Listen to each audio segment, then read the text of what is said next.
She did not look like what he had imagined.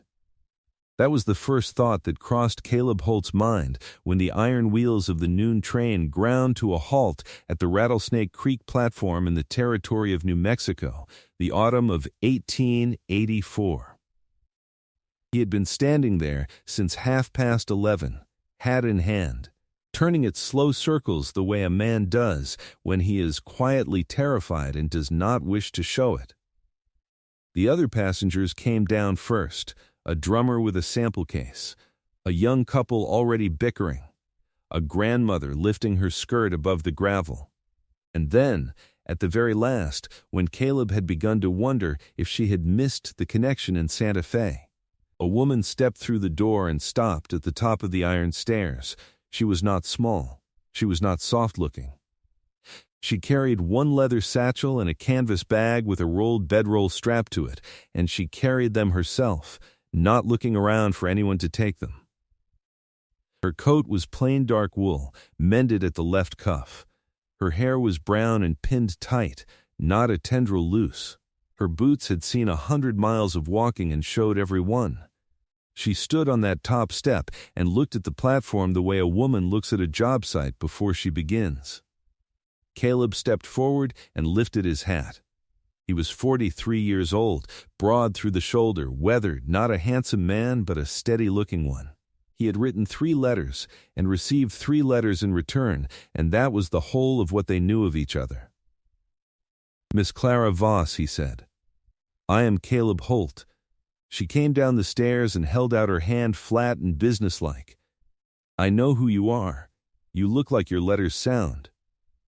He shook her hand. It was a firm grip, dry, calloused at the thumb. She looked at him directly then, without shyness, and said what she had come to say. "I came to work, not to wed." The words landed in the dry air between them like a flat stone dropped on a floor. The grandmother nearby turned her head. The drummer pretended not to hear. Caleb stood very still. He had not expected that. He had expected nerves, or performance, or at least the usual fiction that both parties carried along until they were past the worst of the awkwardness. He had not expected plainness. He had not expected, if he was honest with himself, anyone who said what they meant directly and without decoration before the introductions were finished. He put his hat back on. "Fair enough," he said. "There is plenty of work." He picked up the canvas bag before she could protest and walked toward the wagon. She stood for a moment, watching him, as if she was deciding something. Then she picked up her satchel and followed. The drive out to the Holt Ranch took an hour and a half along a rutted track that wound between red rock formations and patches of yellow grass. They did not talk much. The silence was not hostile. It was the silence of 2 people who had each decided privately to watch before speaking. Clara watched the land. She had grown up in Ohio, in a town with 3 churches and a millinery shop on the main street, and the space out here was something she was not prepared for. Not unnerving exactly, but enormous in a way that required adjustment. It pressed in from all sides at once, while also pulling away in every direction. She had answered the advertisement in the Dayton Gazette on a morning when she had already lost one position and was about to lose her room at the boarding house where she had lived for 6 years. The advertisement was direct: widower, working ranch in New Mexico, seeks capable woman for household management and partnership, no deception intended or welcome. That last line had held her, no deception intended or welcome. It was the most honest thing she had read in an advertisement in her life. She had written honestly in return. She was 37 years old. She had kept house for her brother and his family until his wife recovered from a long illness, and had then been quietly made redundant by the recovery. She had worked as a seamstress and before that as a schoolteacher. She could cook, bake, keep accounts, set a broken limb in a pinch, and had no objection to hard physical labor. She was not interested in being a decoration. She was interested in being useful. He had written back with the same lack of ornamentation. He had said, "The ranch runs cattle, about 200 head, on 40,000 acres leased partly from the territory. He had a foreman named August and 2 young hands. The house had 4 rooms. His wife Eleanor had died 3 years prior of a fever, and the house had been running at half function since. He was not looking for Eleanor. He had written, because he was not going to find her. He was looking for a practical arrangement between 2 people who needed something the other could provide. She had found that more moving than she expected, so she had packed her bags and bought the ticket and said nothing to her brother about where she was going, because he would have tried to talk her out of it, and he would have been wrong. Caleb pulled the wagon up to the house just before 2 in the afternoon. It was a low adobe structure with a porch along the front, a windmill turning slowly to the east, and a kitchen garden that had gone to weeds in the September heat. There was a barn off to the left, a corral with 6 horses, a bunkhouse set back from the main house. Everything was functional. Nothing was pretty. Clara got down from the wagon before he could come around to help her. She stood in front of the house and looked at it the way she had looked at the platform. "The garden is a loss," she said. "But the bones are good." He looked at her looking at it. "That is more or less what I think," he said. She went inside. The kitchen was the worst of it. Not dirty, exactly, but starved of attention. A pot with something dried in it that had been soaking too long. A shelf of supplies that showed a man buying what he could identify and avoiding the rest. A window over the washing basin that was stuck half open and had stayed that way through the recent dust storms, judging by the grit on every surface. Clara set her bags in the room Caleb showed her, which was Eleanor's room, still with a quilt on the bed that smelled faintly of dried lavender from what must have been a sachet tucked in the cedar chest long ago. She did not mention the smell. She unpacked her 2 dresses and her apron and her sewing kit and her copy of the household account book she carried everywhere. Then she went back to the kitchen and began. She unstuck the window first. Caleb came to the doorway after a quarter hour and watched her scrubbing the shelf above the stove. "You do not have to begin today," he said. "You only arrived." She did not turn around. "The sooner it is right, the sooner I can learn what else needs doing." He was quiet for a moment. "Supper at 6, he said finally. "I eat with August and the boys in the kitchen if that suits you, or I can have them eat in the bunkhouse until you are settled." "In the kitchen is better," she said. "I want to know who I am cooking for." He went back outside. She finished the shelf and started on the floor. By the end of the first week, she had a picture of the place that no letter could have given her. The ranch ran on schedule and on habit and on the strength of August Reinhold, a compact, sandy-haired German man of about 50 who had been foreman under Eleanor and under Caleb before Eleanor, and who held the whole operation together with a competence that Caleb took entirely for granted. The 2 hands, Danny and a boy everyone called Spur because he had once slept in the barn and woken up with one pressed into his back, were young and willing and not particularly reliable when it came to anything requiring sustained attention. Caleb himself was a man who did more than he said about most things and said more than he felt about almost nothing. She learned this from watching him. He rose before dawn and came in after dark, and he never complained about any of it, not the heat, not the broken fence on the north line that had cost them a good week of rounding up scattered cattle, not the fact that the well pump needed a part from Santa Fe that would not arrive until October. He did not explain himself. He did not perform. He simply worked. It was, Clara thought, both admirable and somewhat exhausting to witness. She found her rhythm in the kitchen and in the garden. The kitchen garden she dug back to life over 3 mornings, pulling weeds by the root, turning the soil, transplanting what could be saved into tidy rows. She planted the fall greens she had brought in paper packets from Ohio, not knowing if they would take in this soil but willing to try. She cooked proper suppers every evening and set the table with a cloth she found folded in a drawer and washed until it was white again. August thanked her for the food the second night, formally, as though it were a courtesy that needed expressing. Danny ate everything put in front of him and said nothing except occasionally very good. Spur once asked if there was more bread.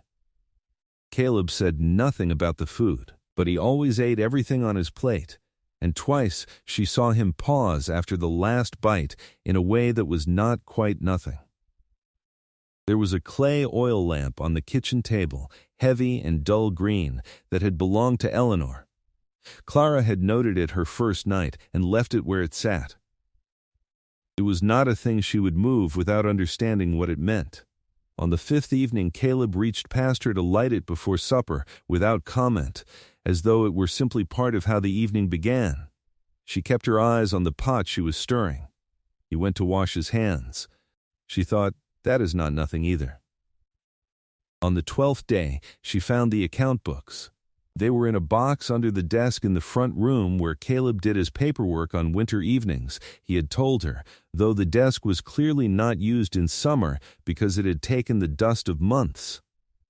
He had not offered the books to her, and she had not asked for them.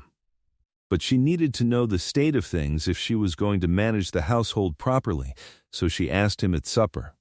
He got up and brought them to the table and set them down. "They are not good," he said. She opened the first one. He was right. They were not good. Not a disaster, she thought, not the edge of ruin, but a picture of a man who had been competent at ranching and increasingly careless at everything that happened on paper in the years since Eleanor died. 3 years of irregular record-keeping, a contract with a cattle buyer named Prescott Dane that had terms she needed to read twice to believe were real, and a pattern of small expenses that had never been totaled. She sat with the books for 2 hours after supper, making notes in her own hand in the household account book she had brought from Ohio. Caleb came back from checking the horses at 9 o'clock and found her still at the table. He pulled a chair and sat down without being invited and looked at what she had written. "You can read accounts," he said. "I kept the books for my brother for 4 years. She showed him the columns she had been building. The numbers did not lie. The contract with Prescott Dane was not illegal, but it was structured in a way that transferred almost all the risk of a bad season onto Caleb and almost all the benefit of a good one onto Dane." He looked at it for a long time. "I signed that 3 years ago," he said. "Eleanor would have caught it." Clara said nothing. He said, "How bad is it if we have another dry year?" She showed him. He sat back in the chair. She watched him think. He did not panic. He did not reach for an excuse. He sat there and let the numbers mean what they meant, and then he began to think about what to do about them. That, she thought, was a thing about him she had not expected to respect so soon. The man named Prescott Dane arrived on a Thursday near the end of October. He drove a good carriage and wore a coat that was not working wear. He had a wide face and the confident ease of a man who had never been told no by anyone whose opinion he thought mattered. He was not a villain in the way of stories. He was simply a man who had learned early that money arranged the world to his liking and who had never had cause to revise the lesson. He came to renegotiate the terms of the contract. Renegotiate was the word he used. What he meant was extend them by 5 years on the same terms, while adding a penalty clause for any season in which Caleb sold to another buyer. Caleb had told Clara before the meeting that he intended to hear Dane out and then decline. She sat at the other end of the kitchen table with her mending and did not pretend she was not listening. Dane looked at her once when he came in, assessed her as furniture, and did not look again. He laid the new contract on the table with the practiced smoothness of a man who had done this many times. "Terms are the same as the last, Caleb, fair deal, for both of us." He had not brought the actual last contract. Clara had. She had copied the key clauses in her own hand the evening before and set the paper on the corner of the table within Caleb's sight. Caleb looked at the new contract. Then he looked at her paper. "This clause here," he said, pointing. "That was not in the original." "It is standard," Dane said. Clara set her mending down. "It is not," she said, without heat, as though she were merely correcting a fact. Dane turned to look at her properly for the first time. "Pardon me. I said it is not standard. The original contract, which I have here in copy, does not contain a penalty clause. You are adding one. That is an addition, not a standard term." The room held. Caleb had gone still in the way he went still when he was paying the most attention. She had learned to read that stillness.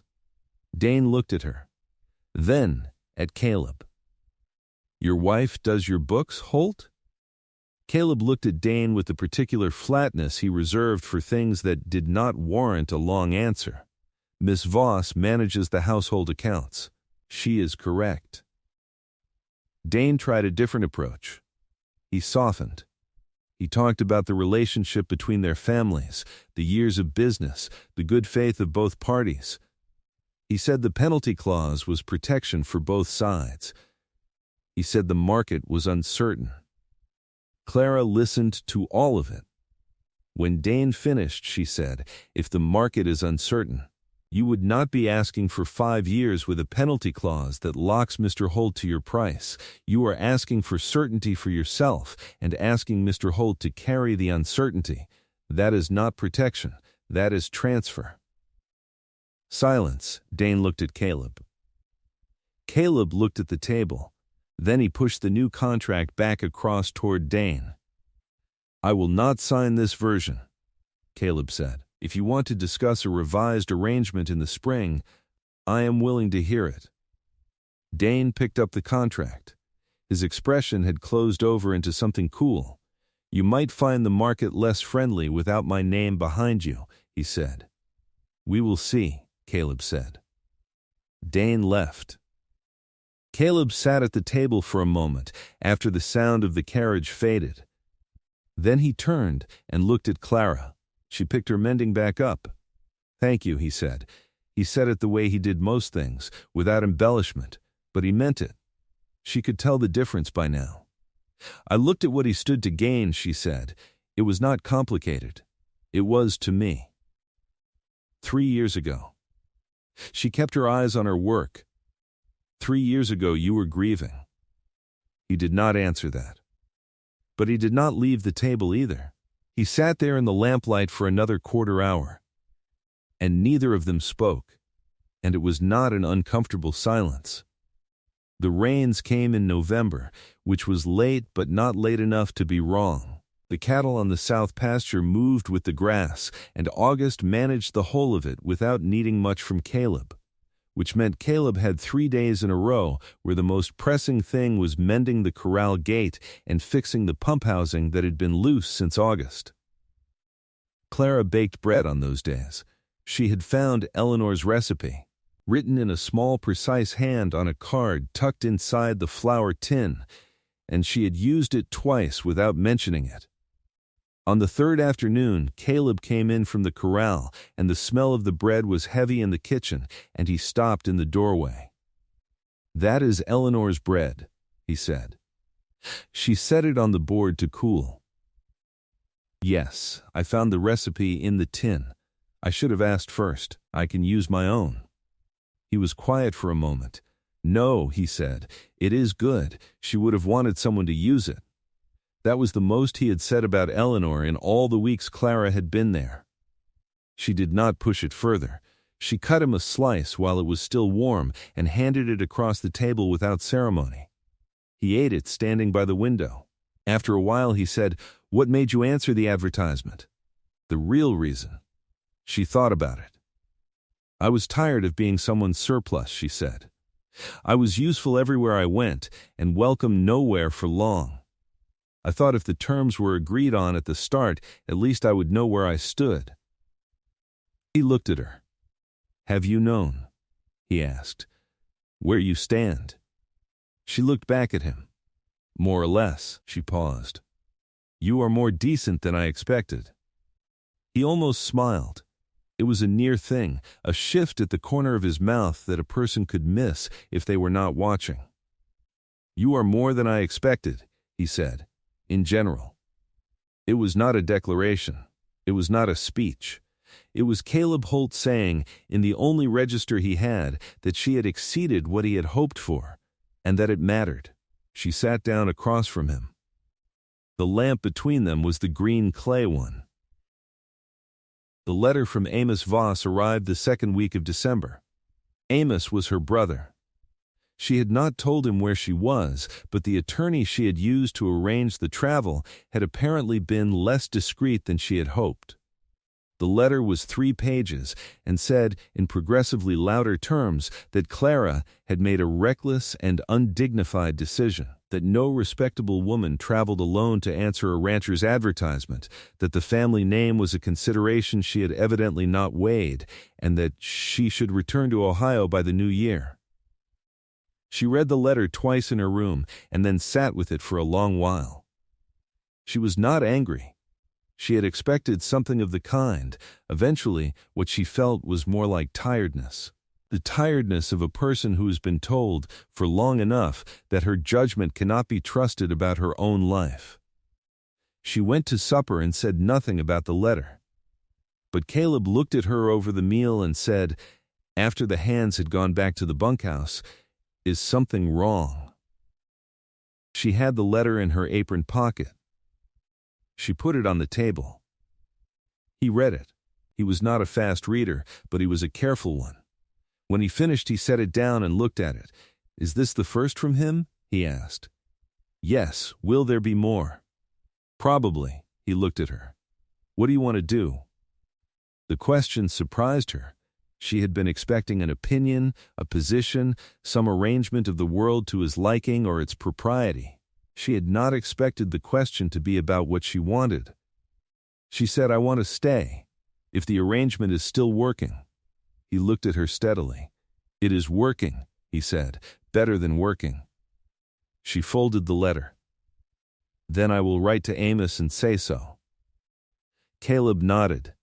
"If it would help," he said, "you could tell him there is a position of some permanence here, if you wanted to call it that." She looked at him. He did not look away. She thought of all the years of being useful and welcome nowhere for long, of being the person who managed things and was thanked and then quietly made superfluous. She thought of the advertisement with its last line about no deception, and the letter she had written back with all the honest things in it, and the 3 weeks since arriving when she had watched this man work without complaint and think without panic and sit with hard numbers without flinching. "I will tell him I have a position of permanence," she said. "And that I intend to keep it." That was December 9th, 1884.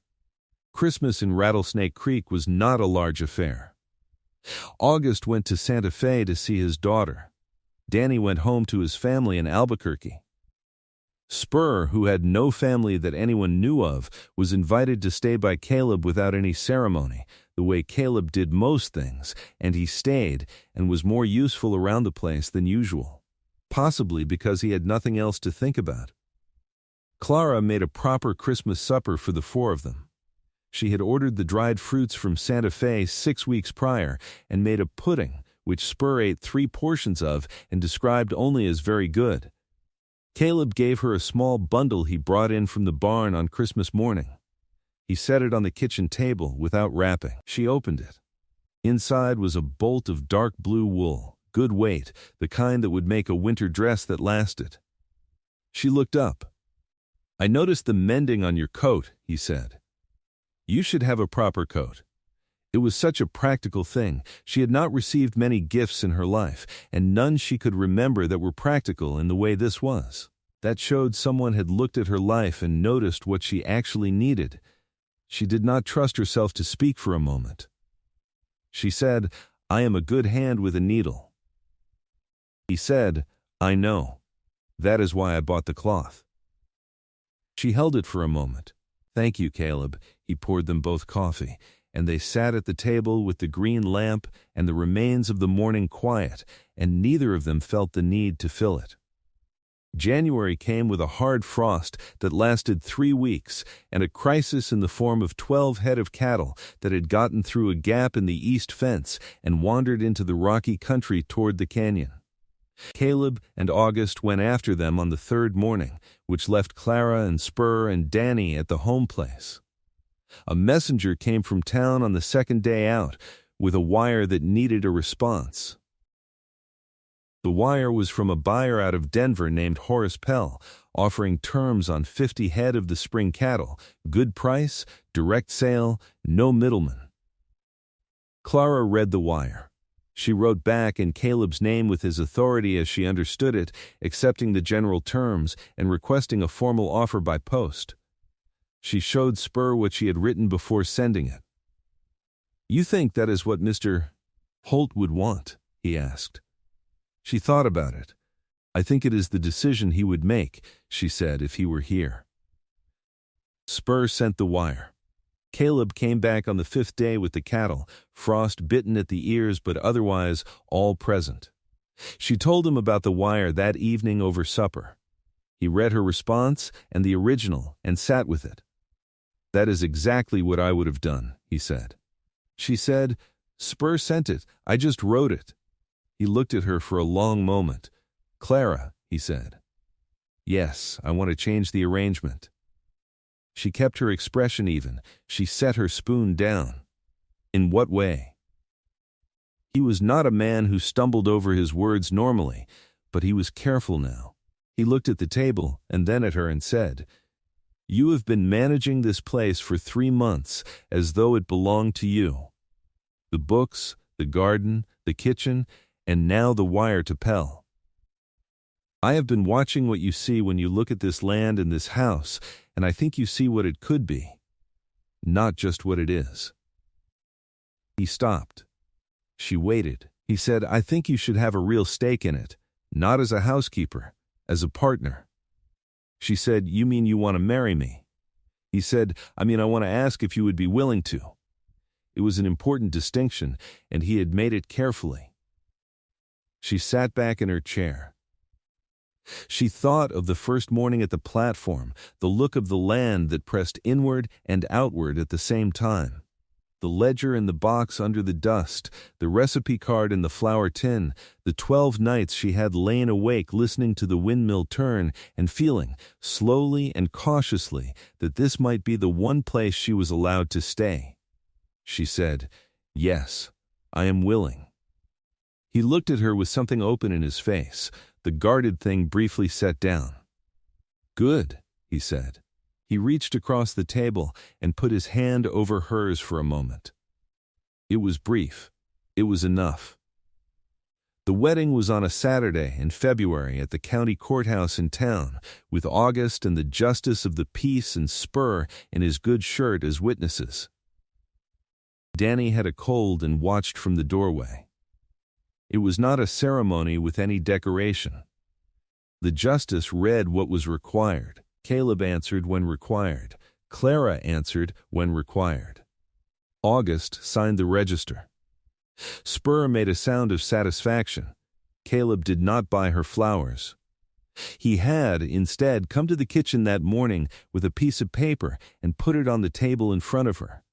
It was the contract with Prescott Dane, voided in the proper legal fashion as of January. The new arrangement with Pell was printed below it. At the bottom, in Caleb's deliberate handwriting, was a line she had not seen before. "Ranches held jointly," it said. "In partnership, C. Holt and C. Voss Holt, from this date forward." She looked at the paper for a long time. "That was more than flowers," she said. He said, "You were doing the work of a partner. Seemed right you should have the name of one." She folded the paper and put it in her apron pocket and wore it to the courthouse. Amos wrote again in March, a shorter letter this time, cooler in tone but less certain in its objections. He had heard she was married, apparently, from the attorney. He wished her, somewhat stiffly, well, she wrote back in April. 3 pages, direct and plain. She told him about the ranch and the cattle and the account books and the spring garden that had come in strong from the fall plantings she had put in the first week. She told him that she was useful here and intended to stay useful. She said she was sorry the choice had not been made with his advice, but not sorry she had made it. She sealed the letter and gave it to Danny to take into town. Then she went back to the kitchen garden, which was coming in strong along the far row, the green shoots bright against the red dirt, exactly as she had hoped but not quite dared to expect. Caleb came around the side of the house at noon with 2 cups of coffee. He handed her one without ceremony and stood looking at the garden. "You were right about the bones," he said. She looked at the rose. "Most of the time the bones are good," she said. "People just stop looking." He stood beside her with the coffee and the winter sun and the garden doing what she had put in the work for it to do. He said, "I am glad you answered the advertisement." She said, "I am glad you wrote it honestly." That was, she thought, as close to a declaration as either of them was built for, and it was enough, more than enough. It was the kind of thing she had not known she was looking for until she had found it, out here in a territory that pressed inward and pulled outward all at once, in a house with 4 rooms and a kitchen garden and a green clay lamp on the table and a man who said what he meant and meant what he said. She had come to work. She had found, without looking, the one place where that was the same thing as being loved. The windmill turned to the east. The coffee was warm. The garden was hers.